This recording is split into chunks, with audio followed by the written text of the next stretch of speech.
এখনও মানুষ আমাকে চিনে, এটা আমার জন্য খুব প্রাউড ফিল করে। বা এখনও মানুষ রাস্তায় বেরোলে বলে কি আপনি ভাই আমাদের টেস্ট প্লেয়ার, টপ প্লেয়ার ছিলেন। আমি স্কোয়ার কাট মারতাম, লাগে নাই। পরে সিরিজ শেষে আমাকে গিলক্রিস্ট। জাভেদ ওমরের ওই ধরনের ট্যালেন্ট ছিল না, অতটা স্কিলও ছিল না, কিন্তু তার দুটোই জিনিস ছিল। এখন দেশের জন্য খেলে, তাকে যদি সে প্রাউড ফিল না করে তাহলে সে লম্বা ক্যারিয়ার হবে না। অনেক বাংলাদেশের টেস্ট ইতিহাসে আপনি যদি 2 থেকে 3 জন ওপেনারের কথা বলেন যে কোন 3 জন ওপেনার ভালো করেছেন বা বাংলাদেশের টেস্ট ইতিহাসের সেরা ওপেনার, তার মধ্যে একটা নাম থাকবেই জাভেদ ওমর। অনেকে গোল্লা বলেন, অনেকে গুল্লু বলেন। 40টা টেস্ট খেলেছেন, মানে এই এতদিন পরে এসে, মানে টেস্ট স্ট্যাটাস পাওয়ার পরে এতদিন পরে এসে অনেকেই এত টেস্ট খেলেননি, এভাবে ব্যাট করেননি। একসময় বলা হতো যে সবাই আউট হয়ে যাক, বাট জাভেদ ওমর থাকবেনি, সেই ভরসা আছে। অস্ট্রেলিয়াতে টেস্ট খেলেছেন, একটাতে 58 বলে 26 করেছেন, আর একটাতে 5 রান করেছেন 38 বলে, মানে যে বল খেলেছেন। জাভেদ ভাই, আমি সরাসরি আলোচনায় যাই। এই যে এত বল খেলতেন, অনেক সময় অনেক ইনিংস আপনি ক্যারি করেছেন, মানে পুরোটা ইনিংস ক্যারি করেছেন, ওডিআই হোক টেস্টে লং টাইম থেকেছেন। কী চিন্তা করতেন, কীভাবে সম্ভব হয়েছে? প্রথমে তো দেখেন, আমার তো বেস স্ট্রং ছিল ওয়ান ডে খেলে। কেন 50 ওভার্সে খেলা আমরা স্ট্রাগলিং করতাম 50 ওভার্স ব্যাটিং করা। তো ওই জায়গায় আমাকে অ্যাঙ্কার রোল একটা প্লে করতে হতো, টিমের থেকে বলতো কে অ্যাঙ্কার, ওই একটা অভ্যাস। আর দ্বিতীয় হচ্ছে ডিটারমাইন্ড, মানে শুনতাম কে টেস্ট ম্যাচ আমাদের খেলতে হবে। টেস্ট ম্যাচ খেলা মানেই তো আপনার সেশন খেলা। এখনও তো ক্রিকেট অনেক চেঞ্জ হয়েছে, বাট তারপরে আপনার টেস্ট ম্যাচে খেলতে হয়, আপনি কন্টিনিউ সাকসেস হতে চান। তো ওই একটা ডেসপারেটনেস ছিল, কেন আমার উপর যেহেতু ডিপেন্ড। আর যেহেতু আমি টেস্ট খেলার আগেই তকমা লেগেছে না টেস্ট প্লেয়ার, তখন আমি ওইভাবে একটু মোটিভ হতাম, কেন আমার উপর ডিপেন্ড। তো ওই জন্য ডিটারমাইন্ড থাকতাম, ডেসপারেট থাকতাম, কেন আমাকে থাকতে হবে, সেশন ওয়াইজ খেলতে হবে। কেন নাহলে ওই সময় তো ওয়ান ডে আমরা স্ট্রাগলিং করতাম, টেস্টে তার বেশি করতাম। তো ওই জন্য ওইভাবে খেলা সম্ভব হয়েছে, ফলোড বাই এক্সট্রা প্র্যাকটিস। যাদের অনেকেই বলে, মানে আপনার সতীর্থ যারা ছিলেন এখন অনেক বড় বড় পর্যায়ে আছেন, অনেকে বলেন যে জাভেদ ওমরের ওই ধরনের ট্যালেন্ট ছিল না, অতটা স্কিলও ছিল না, কিন্তু তার দুটোই জিনিস ছিল, একটা কমিটমেন্ট আর একটা হার্ডওয়ার্ক করার যেই মানসিকতা। মানে এই জন্য 40টা টেস্ট, মানে ওই সময় তো অনেক ওপেনারের সাথে আপনি ব্যাট করেছেন, তারা 10-12 জন, আপনি টিকে গেছেন বা আপনি করেছেন। এটা কি সত্যি কথা যে অনেকে যারা বলে যে আপনি হার্ডওয়ার্ক করেছেন, অনেক অনেক হার্ডওয়ার্ক করতেন এবং সাথে কমিটমেন্ট? না দেখেন, যে কোনো পর্যায়ে, সেটা নর্মাল অফিস পর্যায়ে যে কোনো, বা বিজনেস যে কোনো, হার্ডওয়ার্ক করতে হবে। আর ক্রিকেট খেলা তো একটা স্পেশাল জায়গা, স্পোর্টস।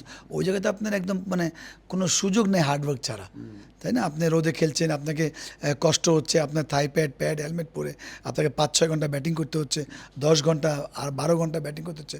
আপনাকে হার্ডওয়ার্ক যদি না করেন, আপনি ওখানে গিয়ে আপনার প্র্যাকটিস যদি না করেন, আপনি গিয়ে মেন জায়গায় আপনি করতে পারবেন না। এটা সবার জন্য প্রযোজ্য। হ্যাঁ, যেটা বললেন ডিটারমাইন্ড, ওটা বললাম ডিটারমাইন্ডটা হতাম কেন, যেহেতু ওই যে আমার কিছু অভ্যাস ছিল, আমার উপর ডিপেন্ড থাকতো, সেটা ডোমেস্টিক লিগে হোক বা বাংলাদেশ 50 ওভার্সে ওকে ডিপেন্ড, মানে আমাকে অ্যাঙ্কার রোল প্লে করতে বলতো। ওই একটা জায়গা থেকে অভ্যাসটা আসছে। তো ওই জায়গাটায় আমার মনে হয় হার্ডওয়ার্ক অ্যান্ড ডিটারমিনেশন দরকার। আমি টেস্টটা এইভাবে খেলতে চাই। আদারওয়াইজ আপনার ডিফিকাল্ট, একটা মানুষ সারাদিন ফিল্ডিং করে, 2 দিন ফিল্ডিং করে গিয়ে আবার একদিন ব্যাটিং করা সারাদিন। তো ওইটা আমার মনে হয় মাইন্ড সেট আপটা খুব ইম্পর্টেন্ট থাকে। তো আমাদের এই বাংলাদেশ টিম কীভাবে ওপেনাররা মাইন্ড সেট আপ করে, এটা ইম্পর্টেন্ট। কারণ তারাও হার্ডওয়ার্ক করে, তারাও ট্যালেন্ট, তারাও প্রুভেন, তারাও মানসিকভাবে অনেক এগিয়ে আমাদের চেয়ে। কারণ তারা টপ লেভেলে আজকে 10-12 বছর যাবৎ খেলছে। তা আমার মনে হয় একটু মাইন্ড সেট আপটা খুব ইম্পর্টেন্ট।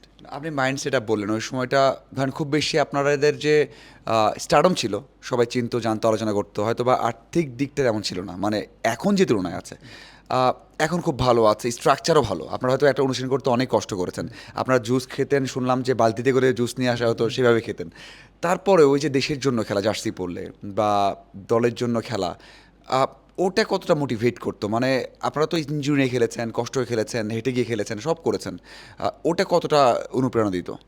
যে কোনো মানুষের জন্য, আপনি যদি কেরিয়ার দেখেন, যে কোনো যখন দেশের জন্য খেলে, তাকে যদি সে প্রাউড ফিল না করে, তাহলে সে লম্বা কেরিয়ার হবে না। অনেক বড় বড় প্লেয়ার দেশের জন্য ছেড়ে আইপিএল খেলতে আসছে, তারা কিন্তু কন্টিনিউ করতে পারেনি। ধরেন ম্যাথিউ হার্ডেনের কথাই বলি, বা আরও অনেকেই নাম আসবে, আজকে এখানে বললাম না। তাহলে আপনাকে ওটা অবশ্যই আপনার দেশের জন্য খেলা প্রাউড। আর আমাদের সময় হচ্ছে কি, আমি হয়তো অনেকে বলে, আমি বলতে চাই আজকে, কি অনেকে বলে যে আপনারা খুব মানে খারাপ টাইমে ক্রিকেট খেলতেন, পয়সা ছিল না, মিডিয়া ছিল না, এরকম। কিন্তু আমি মনে করি যে আমরা মানে আমারটা বলি বেস্ট টাইমে আমি ক্রিকেট খেলেছি, কেন ওই সময় ক্রিকেট একটা মানে মানুষ সবাই যারা অফিসার লেভেল বলেন, আর্মি লেভেল, পুলিশ লেভেল, সবাই কিন্তু খেলা বল টু বল ফলো করতো। এখন বাস্তব জীবনে এত ব্যস্ততা বলেন বা এত খেলার কোন কিন্তু মানে কেউ দেখে না তেমনভাবে। আমাদের সময় তো রেগুলার খেলা দেখতো।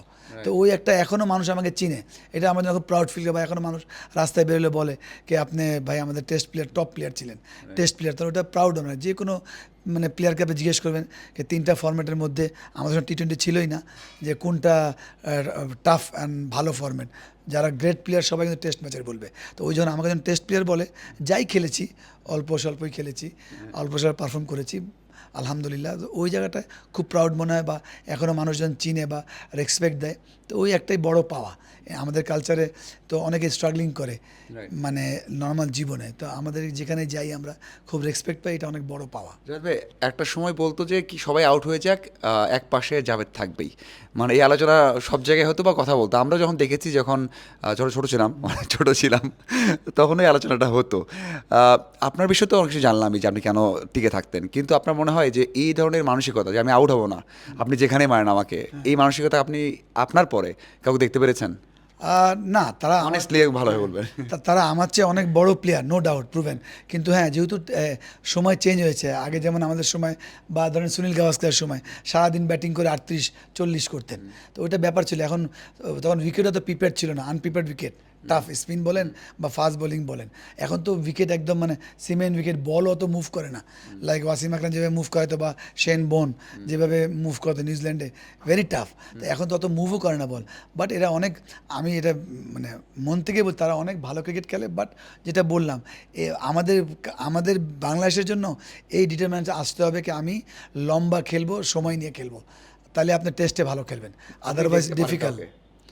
না, এখন আমি দেখছি না কাউকে এরকমভাবে, ঠিক আছে, যে এরকম যেমন তামিম এগ্রেসিভ, সৌম্য এগ্রেসিভ, হ্যাঁ সাদমান আছেন, উনি একটু চেষ্টা করেন, উনি কিন্তু বেসিক্যালি এমনি এগ্রেসিভ প্লেয়ার ছিলেন, কিন্তু উনি শুধু টেস্টই খেলেন, ওখান থেকে নিজেকে চেঞ্জ করেছেন, ন্যাচারাল না আমার কাছে। উনি কিন্তু আমাদের ডোমেস্টিকে খুব এগ্রেসিভ খেলেন, কিন্তু কিন্তু ওই টেস্টে গিয়ে হ্যাঁ উনি কিন্তু খুব চেষ্টা করেন। তো উনি যদি ভালো খেলে সম্ভাবনা আছে ওনার, কিন্তু ওই যে উনি বললাম না 32-29 করে আউট হচ্ছে, এটা ক্রাইম আমরা বলি।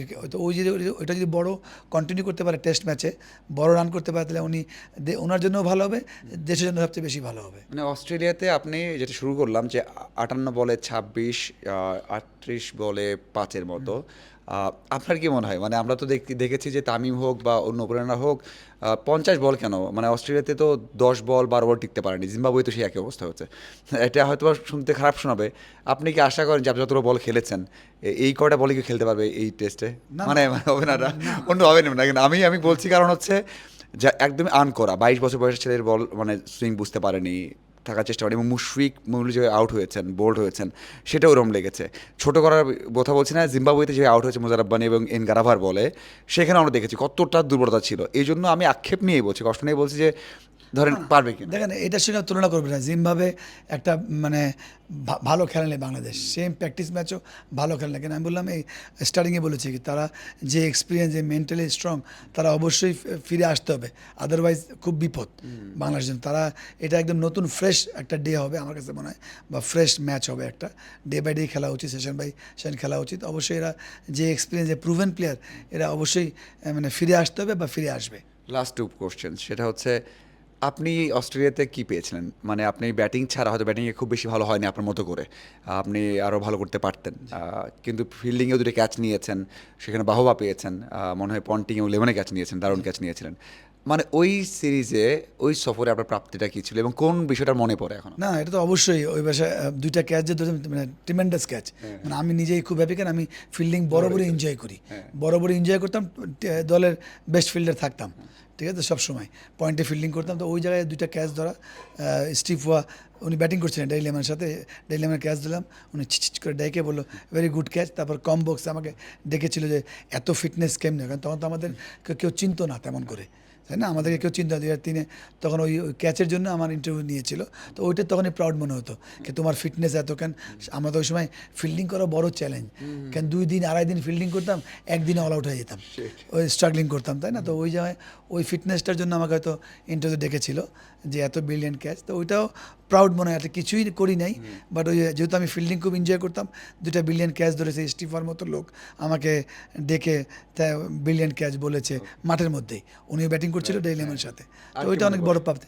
এটা তারপর আপনার কি সব মিলায় যে ওই সিরিজটা তখন মনে হচ্ছে বেশি ভালো খেলিনি আমরা, আমরা কিন্তু আসলে ওই সিরিজটা এত টাফ ছিল এগেনস্ট অস্ট্রেলিয়া, মানসিকভাবে প্র্যাকটিক্যালভাবে উইকেট যেমন আমি স্কোয়ার কাট মারতাম লাগে নাই।